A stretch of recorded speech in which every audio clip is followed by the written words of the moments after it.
I'm Bob Terry. Welcome to the Forsaken Westerns. Up next, we've got a story about a very unusual man that lived in San Francisco from the mid to the late 1800s. Joseph Abraham Norton was born in England in 1818. When he's 2 years old, he traveled with his parents to South Africa. In 1846, his mother passed away. In 1848, his father passed away. They were very successful merchants, and they left him quite the inheritance. Joseph decided to travel to America, and he arrived in San Francisco in 1849, and quickly became a prominent citizen and did well financially. In 1852, there was a rice shortage in China, and China put a ban on all rice exports. This made rice prices in San Francisco go from 4 cents a pound to 36 cents a pound. Well, one day, a ship arrived in the harbor carrying a load of Peruvian rice. And Joseph, being the entrepreneur that he was, he bought the whole cargo for 12 cents a pound. He had no more than signed the papers. Then 2 more ships arrived, loaded with Peruvian rice. This surplus of rice drove rice prices down to 3 cents a pound. And this started Joseph on his downward financial spiral. By 1858, he declared bankruptcy. And something must have snapped in the man, because in 1859, he started writing articles, letters to the newspapers. Those letters, he declared himself Emperor Norton I, Emperor of the United States. And later he added, and Protector of Mexico. And that's where our story begins. Our story is titled Emperor Norton's Bridge. Our stars are Edgar Stolley, Jan Merlin, Ted DeCorsa, and Sean McClory. Sit back, relax, kick your boots up, and enjoy this. And we'll see you after the show.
Oh, no, you don't. He bought a beer, Hayes. He's a right to his snack. Isn't that so, Judge? Yes, Brett. He's a legal client in your establishment, Mr. Hayes, entitled to full courtesies from the free lunch counter. Right, McTee? That's right. It's your sign, Mr. Hayes.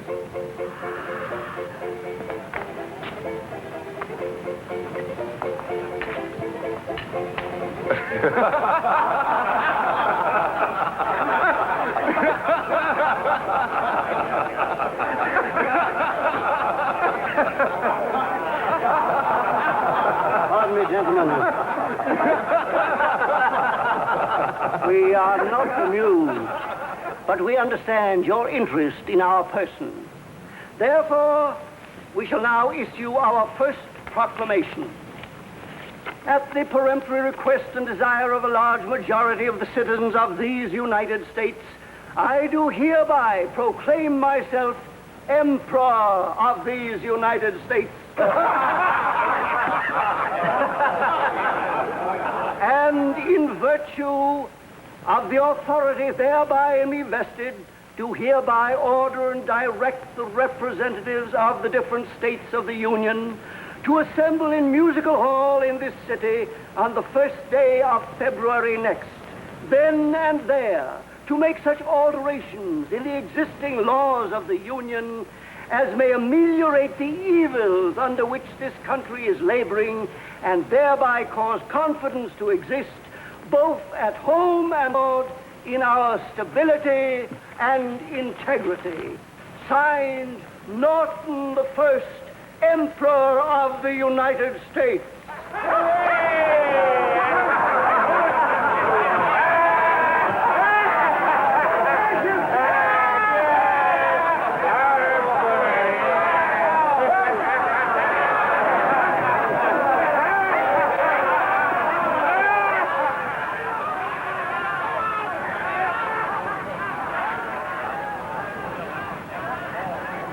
Ah, yes. Your remuneration.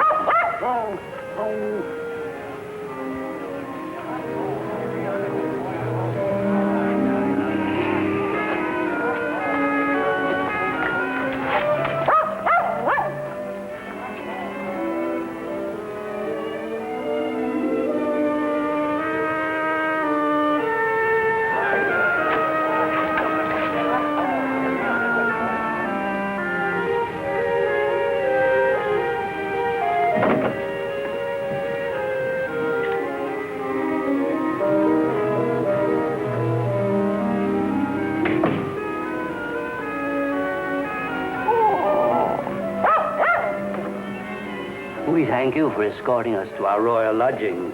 You have our permission to retire.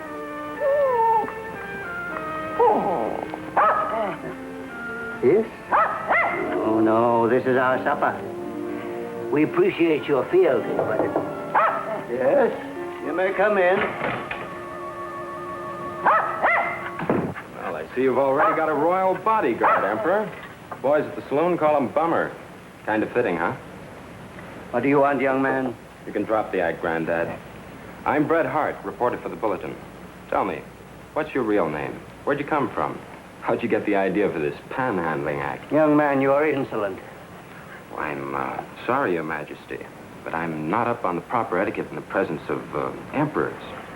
But I thought you'd get this proclamation published so that all your subjects could know your wishes. I tell you what, make me royal historian. Give me the exclusive on your story. I'll have a staff artist come up and do a picture of you and get you right on the front page. Ah, Mrs. Katie. And how is our custodian of the royal bedchamber today? Emperor, Your Majesty, Papa says for me to collect 50 cents a night in advance, or out you go.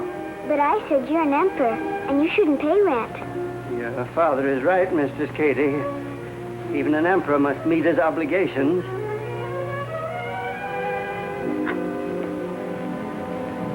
We seem to be temporarily out of funds. Mistress Katie, would you ask your father if he could extend our credit? Here you are, Mistress Katie. Young man, we do not solicit charity. It's not charity, Emperor. Let's call it the Royal Historian license fee. Papa says they'll come and get you pretty soon. I said you're... And they wouldn't dare. They wouldn't dare, would they? Don't you worry, Katie.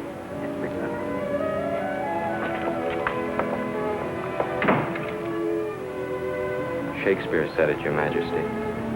Uneasy lies the head that wears a crown.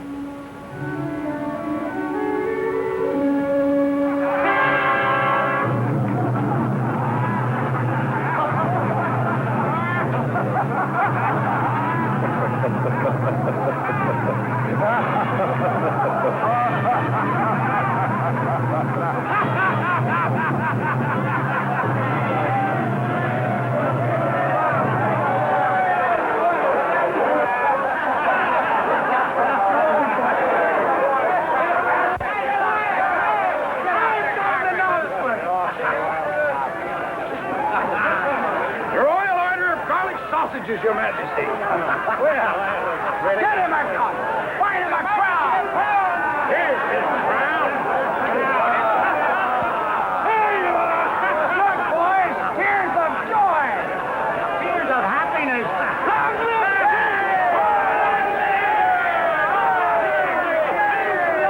him, Steve. They'll hurt the old man.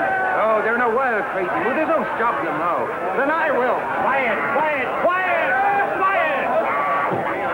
The Emperor Norton now being recognized as the legitimate and lawful king, sovereign of this fair city, state, and union, we beg His Majesty step down and accept the homage of his royal subjects. Kneel, everybody! Oh. Kneel! Hats off! Take the hats off! Kneel! And now, pray descend, gracious Majesty.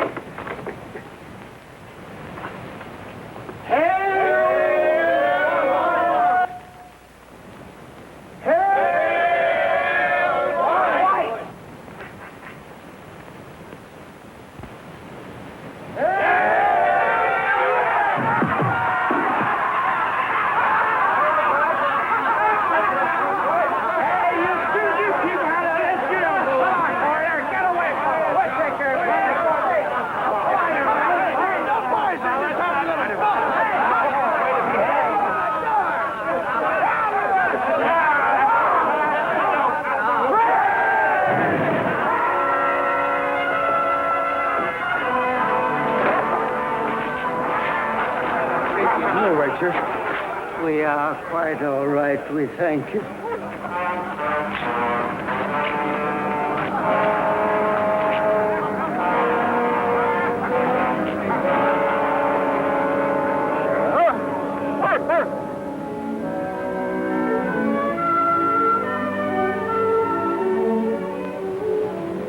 If a good reporter gets a story that he can play up for laughs, it is his job to do it. But also, if he's a reporter, it is his job to go after every fact to keep his story running, which may be what turned up the clue to the real man still living behind the Emperor's comic and pathetic masquerade.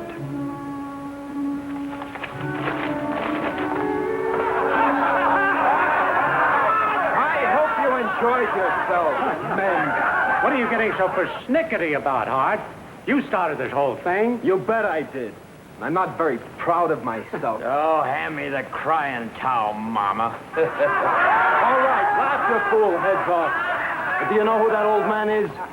Just another bum. The town's full of them. He's Joshua Norton. That old panhandler? It's impossible. It couldn't be. Hayes, was it Norton? I don't know. It's been a long time. Well, who the devil was Joshua Norton? They knew him. Everybody knew him. This is Joshua Norton. Or at least it was. One of the biggest merchants this town ever had. Till he tried to corner the rice market. It exploded in his face. He could have skipped with a fortune, but he stayed and paid off every dime he owed. Right, Judge? He stayed. I remember how his creditors crushed him. He was broke and sick when he dropped out of sight. Now he's just another panhandler. Set him up, Hayes. Shut up, you. Why do you suppose he came back this way? That's what's troubled me. Why? A reporter's supposed to know what makes people tick. I can't figure this one. Maybe he had to come back. Josh Norton loved this town. He was important here. A man has to feel important, even if it's only in a dream world. All right. If he says he's the Emperor, so be it. Come on, lads.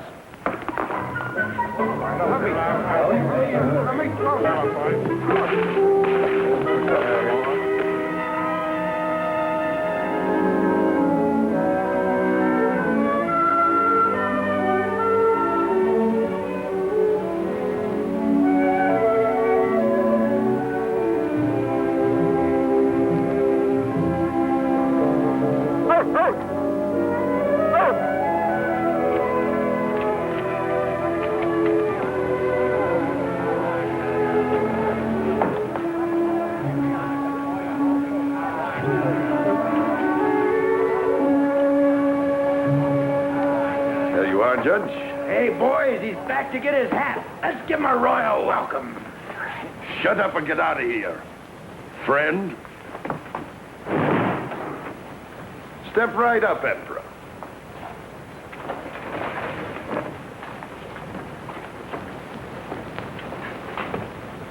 Your hat, Emperor.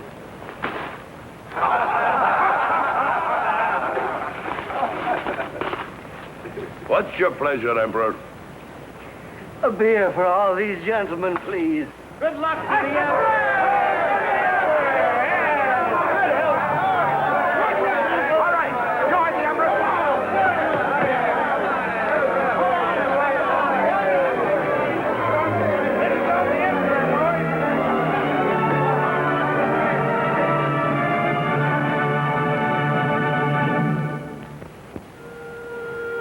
The hills are steep, all right, and over the next 17 years, the emperor sometimes complained that the hardest part of royal obligations is the amount of footwork that it takes out of a man. But he walked the streets happily through the years, carrying gumdrops for small girls and boys, and graciously receiving the salutes of large policemen.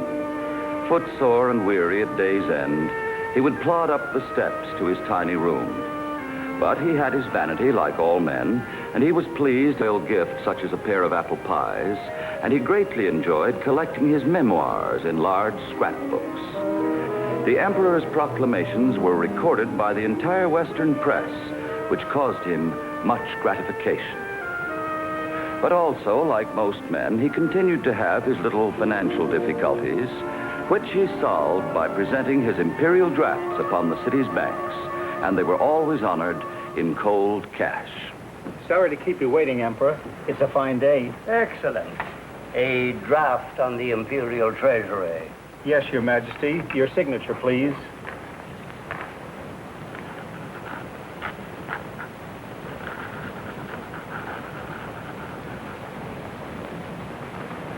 Thank you.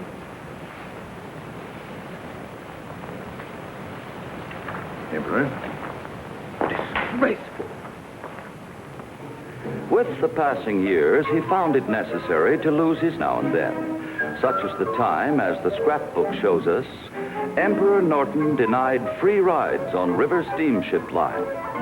I said no ticket, no ride. My good man, once a year when the legislature is in session, we journey to Sacramento. Never before have we required a ticket. We, Norton First, Emperor of the United States and Protector of Mexico, having been refused a passage by the Steam Navigation Company to Sacramento City, do hereby command the revenue cutter Shubrick to blockade the Sacramento River and bring them to terms, Norton First. You hear that, boys? The Emperor's commanded the revenue cutter to blockade the Sacramento River. That'll teach him to be rude to our Emperor. Do you suppose the cutter will do it? I wouldn't be surprised in the least. The steamship company just surrendered, boys. They issued the Emperor a lifetime pass. You don't say. Oh, no.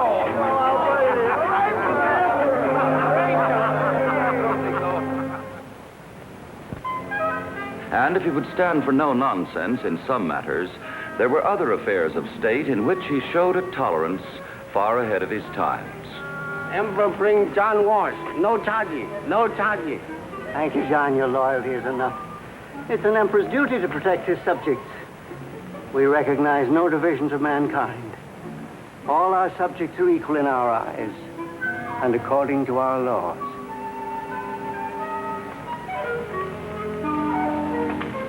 Once, however, his schemes of great enterprises nearly went too far, and those groups of disloyal subjects that were in favor of taking away his freedom at last found a strong argument when he publicly proclaimed that it was quite possible to place a bridge across San Francisco Bay, and he commanded the work to start forthwith.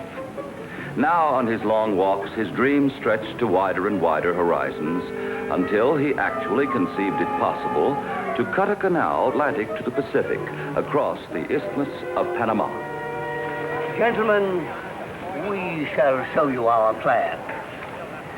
We intend to make it unnecessary for ships to sail around the Horn by ordering a ditch to be dug here, across the Isthmus of Panama. But That would separate the two continents, Emperor. Naturally, we intend to discuss the matter with the only other lawful emperor in the Americas. Don Pedro, Emperor of Brazil? It has come to our attention that the royal gentleman will soon honor our fair city with a visit.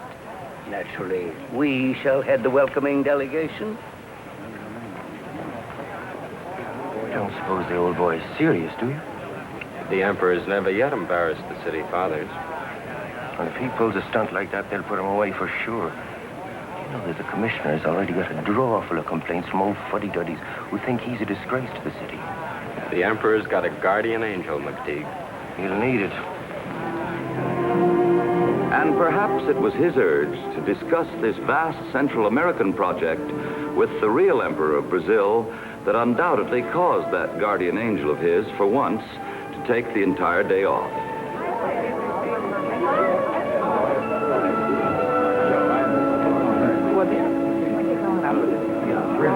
Our apologies for waiting. Our apologies. Now, would you mind telling me, will His Majesty require a courtesy, or would... No, madam. Only on court functions. His Majesty is very democratic. His Majesty Don Pedro is ready to receive you now.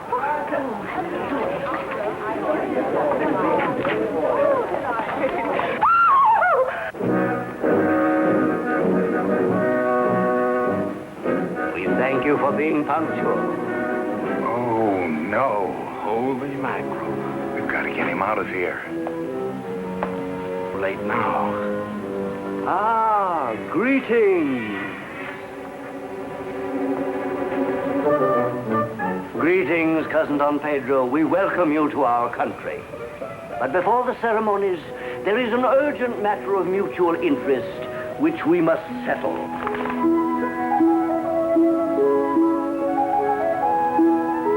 Come to think of it, this may be the one document which the Emperor failed to treasure and preserve among his memoirs. Silence! The next complainant. Your Honor, we ask only what is right and proper, and the right and proper place for a demented old man is in an institution, not wandering around our streets disgracing us. Balderdash, nonsense. Leave the old man alone. He never disgraced me, lady. Emperor's all right. Order. What's the defense got to say? Your Honor, the Emperor never harmed a soul, and he didn't mean any harm this time. Besides, we hustled him right out. Then you admit this true. Well, everybody in town knows it happened. But there was no intention on the Emperor's part to embarrass anyone. Intention or no, he's guilty. We demand that he be committed. Guilty, my It's you that ought to be committed. Nothing wrong with Why our don't they leave him alone? Your Honor, Mr. Judge, I speak, please. Go ahead, John. Long time ago, John came to San Francisco. Do laundry for many people. Some very bad, some very good. But finest people John ever know is Emperor. He do John good. He do everybody good. Emperor is very good man. To lock him up is wrong. Good man, John. That's right. I don't know why they ever did that. Never let the old man go. He's never heard of Order. Order. The law is the law. The charge of offending the Emperor of Brazil at a public meeting, thereby committing a public nuisance, has been admitted and proven. I'm afraid the court has no other choice. Boys, the Bartenders Association will go bail for any man who has the guts to tear this place apart. We'll strike waterfront. My ferry boat won't leave the slip until our Emperor's acquitted. The boys at Wells Fargo will fight Order. the case to the Order. Supreme Court. Any further attempt to intimidate this court, and you'll all get 30 days.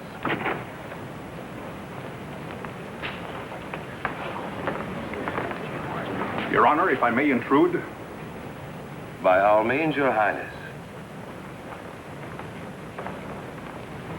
Your mayor has just visited me and offered apologies for the incident of yesterday. I could not accept them because my country is in no way offended. Indeed, I consider your Emperor Norton most fortunate. It is a rare thing for a monarch to be free to do the things he likes. And it is rarer still to have so many friends who love and take care of him. I would consider it a privilege to be counted among them. Case dismissed.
city embraced this man. And it's said that San Francisco for a while made a living off Emperor Norton, not the other way around.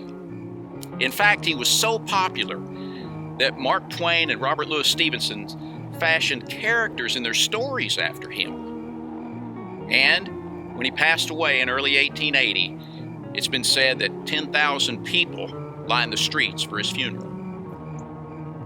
Thank you for joining us for the Forsaken Westerns. My name's Bob Terry. Have a great day.